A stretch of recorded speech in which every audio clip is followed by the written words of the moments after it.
ನಿನ್ನೆ ಪ್ರದೇಶ ಕಾಂಗ್ರೆಸ್ ಅಧ್ಯಕ್ಷರ ಜವಾಬ್ದಾರಿ ಸ್ವೀಕಾರ ಸಮಾರಂಭದಲ್ಲಿ ಭಾರತೀಯ ಜನತಾ ಪಾರ್ಟಿಯ ಮೇಲೆ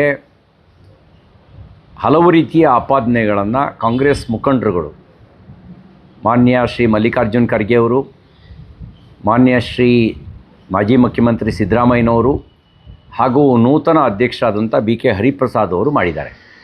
ಅವರ ಆಪಾದನೆ BJP ಸಂವಿಧಾನ ವಿರೋಧಿ ಅಂತ ಹೇಳಿದ್ದಾರೆ. ಯಾರು ಸಂವಿಧಾನ ವಿರೋಧಿ? ಸಂವಿಧಾನಕ್ಕೆ ಇದುವರೆಗೂ ಆಗಿರುವ ತಿದ್ದುಪಡಿಗಳು 106. ಅದರಲ್ಲಿ 75ಕ್ಕೂ ಹೆಚ್ಚು ತಿದ್ದುಪಡಿಗಳನ್ನು ಮಾಡಿದ್ದು ಕಾಂಗ್ರೆಸ್ ಪಾರ್ಟಿ. ತಿದ್ದುಪಡಿಯನ್ನು ತನ್ನ ಸ್ವಾರ್ಥಕ್ಕಾಗಿ ಮಾಡಿದ್ದು ಕಾಂಗ್ರೆಸ್ ಪಾರ್ಟಿ. ಅಧಿಕಾರ ದುರುಪಯೋಗ ಪಡಿಸ್ಕೊಳ್ಳೋಕೆ ಮಾಡಿದ್ದು ಕೂಡ ಕಾಂಗ್ರೆಸ್ ಪಾರ್ಟಿ.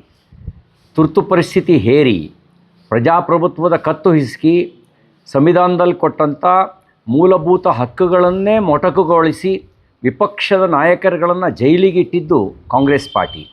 ಪ್ರಜಾಪ್ರಭುತ್ವ ವಿರೋಧಿಗಳೂ ಕಾಂಗ್ರೆಸ್ಸಿಗರೇ, ಸಂವಿಧಾನ ವಿರೋಧಿಗಳೂ ಕಾಂಗ್ರೆಸ್ಸಿಗರೇ. ತುರ್ತು ಪರಿಸ್ಥಿತಿಯ ಸಂದರ್ಭದಲ್ಲಿ ಯಾವುದೇ ಚರ್ಚೆಯನ್ನು ಮಾಡದೆ ಸಂವಿಧಾನದ ಒಳಗೆ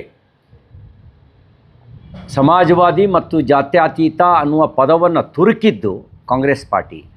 ಯಾವ ಪದವನ್ನು ತುರುಕೋದಕ್ಕೆ ಡಾಕ್ಟರ್ BR ಅಂಬೇಡ್ಕರ್ ಅವರು, ಸಂವಿಧಾನ ಶಿಲ್ಪಿ ಅಂಬೇಡ್ಕರ್ ಅವರು ಖಡಾಖಂಡಿತವಾಗಿ ವಿರೋಧ ಮಾಡಿದ್ರು, ಅದೇ ಪದವನ್ನು ತುರುಕುವ ಕೆಲಸವನ್ನು ತುರ್ತು ಪರಿಸ್ಥಿತಿ ಕಾಲಘಟ್ಟದಲ್ಲಿ ಮಾಡಿದ್ರಿ. ನೀವು ಅಂಬೇಡ್ಕರ್ ವಿರೋಧಿಗಳು, ಕಾಂಗ್ರೆಸ್ಸಿಗರು, ನೀವು ಸಂವಿಧಾನ ವಿರೋಧಿಗಳು. ನೀವು ಆಪಾದನೆ ಈಗ ಮಾಡ್ತಿರೋದು BJPಯ ಮೇಲೆ. ಇನ್ನೊಂದು ಮಾತನ್ನು ನೀವು ಹೇಳಿದಿರಿ, ಪ್ರಜಾಪ್ರಭುತ್ವ ವಿರೋಧಿ ಅಂತ ಹೇಳಿ. ಪ್ರಜಾಪ್ರಭುತ್ವದ ವಿರೋಧಿಗಳು ನೀವೇನೇ. ಈ ಪ್ರಜಾಪ್ರಭುತ್ವ ವ್ಯವಸ್ಥೆ ಒಳಗೆ ಜನರ ನಡುವಿಂದ ನಾಯಕತ್ವ ಬರಬೇಕು. ಇವತ್ತು ಪ್ರಧಾನಮಂತ್ರಿ ನರೇಂದ್ರ ಮೋದಿಯವರು ಜನರಿಂದ ಬಂದಂಥ ನಾಯಕತ್ವ.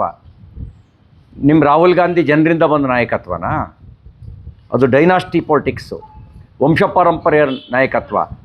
ನೆಹರು ನಂತರ ಇಂದಿರಾ ಗಾಂಧಿ, ಇಂದಿರಾ ಗಾಂಧಿ ನಂತರ ರಾಜೀವ್ ಗಾಂಧಿ, ರಾಜೀವ್ ಗಾಂಧಿ ನಂತರ ಸೋನಿಯಾ, ಪ್ರಿಯಾಂಕಾ, ರಾಹುಲ್ ಗಾಂಧಿ ಅನ್ನೋದು ಅದು ವಂಶಪಾರಂಪರ್ಯ ರಾಜಕಾರಣ. ಇವರು ಪ್ರಜಾಪ್ರಭುತ್ವದ ವಿರೋಧಿಗಳು. ರಾಜಪ್ರಭುತ್ವದ ಮಾನಸಿಕತೆಯಲ್ಲಿ ರಾಜಕಾರಣ ಮಾಡ್ತಕ್ಕಂಥವರು ಪ್ರಜಾಪ್ರಭುತ್ವದ ವಿರೋಧಿಗಳು. ನೈಜ ಪ್ರಜಾಪ್ರಭುತ್ವದ ಲಕ್ಷಣವೇ ಜನರ ನಡುವೆ ಜನರ ಬದುಕನ್ನು ಆಧರಿಸಿ ಜನಪರ ಹೋರಾಟ ಮಾಡಿ, ಜನಪರ ಕಾರ್ಯ ಮಾಡಿ ರಾಜಕಾರಣ ಮಾಡ್ತಕ್ಕಂಥ ರಾಜಕಾರಣ ಇದೆಯಲ್ಲ, ಅದು ಪ್ರಜಾಪ್ರಭುತ್ವದ ನೈಜ ಆಶಯವನ್ನು ಬಿಂಬಿಸುತ್ತೆ. ವಂಶಪಾರಂಪರ್ಯವಾಗಿ ಬರ್ತಕ್ಕಂಥ ಅದರಿಂದ ಮಾಡ್ತಕ್ಕಂಥ ರಾಜಕಾರಣ ಪ್ರಜಾಪ್ರಭುತ್ವ ವಿರೋಧಿಯಾಗಿರ್ತಕ್ಕಂಥ ರಾಜಕಾರಣ. ಇನ್ನು ಒಂದು ಮಾತನ್ನು ಹೇಳಿದ್ದೀರಿ, ಹಿಂದೂ ಸಂವಿಧಾನದ ಮೊದಲ ಪುಟದಲ್ಲೇ ಶ್ರೀರಾಮನ ಚಿತ್ರ ಇದೆ ರೀ, ಶ್ರೀಕೃಷ್ಣನ ಚಿತ್ರ ಇದೆ, ಬುದ್ಧನ ಚಿತ್ರ ಇದೆ. ಇದೆಲ್ಲ ಏನಂತ ತೋರಿಸುತ್ತೆ? ಭಾರತನ ನೀವು ಈ ಶರಿಯಾ ಮೂಲಕ ನೋಡ್ಲಿಕ್ಕೆ ಬರುತ್ತಾ? ಭಾರತವನ್ನು ನೀವು ಇನ್ಯಾವುದಾದ್ರು ರೂಪದಲ್ಲಿ ನೋಡ್ಲಿಕ್ಕೆ ಬರುತ್ತಾ? ಭಾರತವನ್ನು ನೋಡಬೇಕು ಅಂತ ಹೇಳಿದ್ರೆ ರಾಮ, ಕೃಷ್ಣ, ಬುದ್ಧ, ಬಸವ ಇವರ ಮಾದರಿಯಲ್ಲೇ ನೋಡಬೇಕು ನೀವು.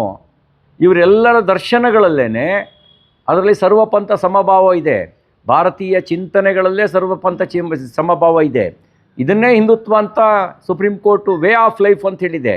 ಹಿಂದುತ್ವ ಇಲ್ಲದೇ ಇದ್ದರೆ ಭಾರತ ಯಾವತ್ತೂ ಭಾರತವಾಗಿ ಉಳಿಯೋಕ್ಕೆ ಸಾಧ್ಯ ಇಲ್ಲ. ಅದು ಆಫ್ಘಾನಿಸ್ತಾನ ಥರನೋ, ಪಾಕಿಸ್ತಾನದ ಥರನೋ, ಬಾಂಗ್ಲಾದೇಶದ ಥರನೋ ಪರಾವರ್ತನೆ ಆಗಿಬಿಡುತ್ತೆ.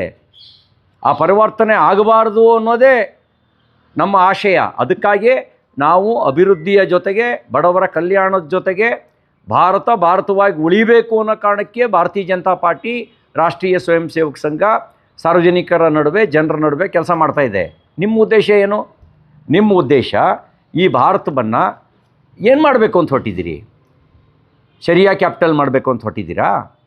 ಈ ನಿಮ್ಮ ಮಾನಸಿಕತೆ, ಈ ಒಂದು ಮಾನಸಿಕತೆಯ ಕಾರಣಕ್ಕೇ ನೀವು ಅಧಿಕಾರದಲ್ಲಿದ್ದ ರಾಜ್ಯಗಳಲ್ಲೆಲ್ಲ ಅಧಿಕಾರ ಕಳ್ಕೊಳ್ತಾ ಬಂದ್ರಿ.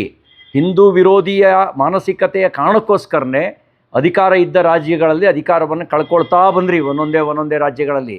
ಹಾಗೆ ಕಳ್ಕೊಳ್ತಾ ಬಂದವರಿಗೆ ಇನ್ನು ಉಳಿದಿರುವ ಈ 1, 2, 3 ರಾಜ್ಯಗಳಲ್ಲೂ ಕೂಡ ನೀವು ಅಧಿಕಾರ ಕಳ್ಕೊಳ್ಳೋದು ಗ್ಯಾರಂಟಿ. ಇದೇ ರೀತಿ ಹಿಂದೂ ವಿರೋಧಿ ಮಾನಸಿಕತೆಯನ್ನು ಇಟ್ಕೊಂಡು ರಾಜಕಾರಣ ಮಾಡಿದ್ರೆ ನೀವು ಇಲ್ಲೂ ಅಧಿಕಾರ ಕಳ್ಕೊಳ್ಳೋದು ಗ್ಯಾರಂಟಿ.